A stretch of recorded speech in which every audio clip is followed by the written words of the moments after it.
Depuis quasiment une semaine, chaque nuit, en plein cœur de Tel Aviv, la sirène retentit. Le signal est donné. Les rues sont désertes.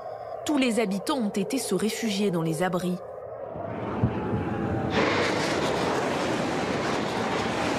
Pendant plusieurs minutes, le ciel s'éclaire, illuminé par une pluie de roquettes tirées depuis Gaza, à 400 km de là.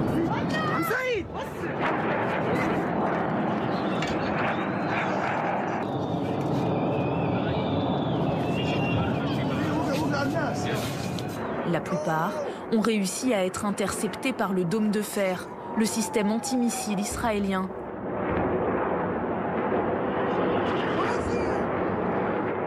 Mais ici, à Lod, quelques kilomètres plus loin, le projectile réussit à atteindre sa cible. Juste derrière, une maison vient d'être détruite. D'autres ont été en partie incendiées. Cet homme, dont la voiture s'est retrouvée sous les bombes, a passé la nuit éveillé, à tenter d'éteindre les flammes. Ma maison, elle aussi, a failli être en feu. Les pompiers ne pouvaient pas accéder, alors j'ai jeté des seaux d'eau depuis mon balcon. Moi ça a été, mais ma femme a été effrayée. Des habitants choqués, qui au petit matin découvrent l'ampleur des dégâts dans cette synagogue éventrée par les tirs de la veille. Vous voyez, tout est recouvert de suie. Le plafond est noir, sur le sol aussi. Ici, c'était l'endroit où priaient les femmes. Tout a été incendié. Le Hamas indique avoir envoyé plus de 200 missiles la nuit dernière, près de 1000 depuis lundi. Et voilà à quoi ressemblent leurs munitions. Des roquettes de type A120, chargées de 40 à 60 kilos d'explosifs, dont la portée dépasse les 100 km. Malgré leur puissance, certaines auraient manqué leur cible. L'armée israélienne affirme qu'un tiers d'entre elles ont atterri à Gaza. Tsahal, qui dans le même temps organise sa riposte, à l'endroit précis où se trouvent les leaders du groupe islamiste. Ce n'est que le début. Nous allons leur infliger des coups qu'ils ne peuvent même pas imaginer. Dans un bruit assourdissant, derrière un nuage de fumée noire,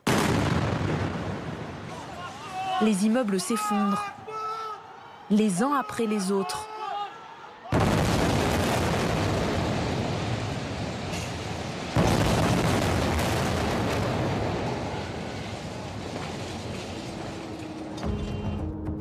Dans un communiqué, le Hamas reconnaît que plusieurs de ses commandants ont été tués.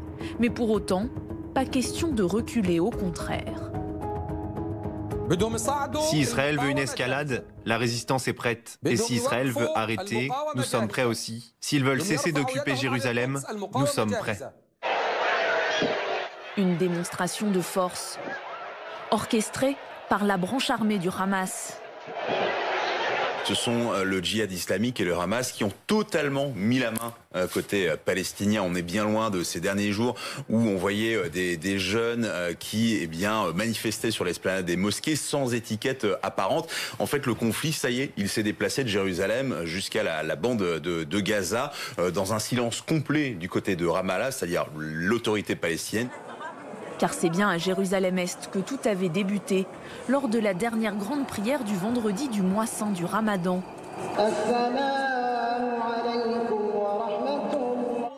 Plusieurs dizaines de milliers de fidèles s'étaient alors rassemblés sur l'esplanade des mosquées. Mais au moment de se disperser, certains manifestants s'en étaient pris aux forces de police israéliennes.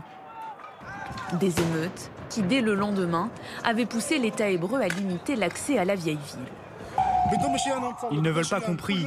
Chaque jour, il y a des affrontements. Chaque jour, il y a des problèmes. Ils nous empêchent d'entrer à l'intérieur de la vieille ville. Pourquoi? Est-ce une vie normale? Une vie sous les bombes, dans la peur des prochaines représailles. Une spirale de violence, la première depuis 2014, est le dernier conflit entre Israël et le Hamas.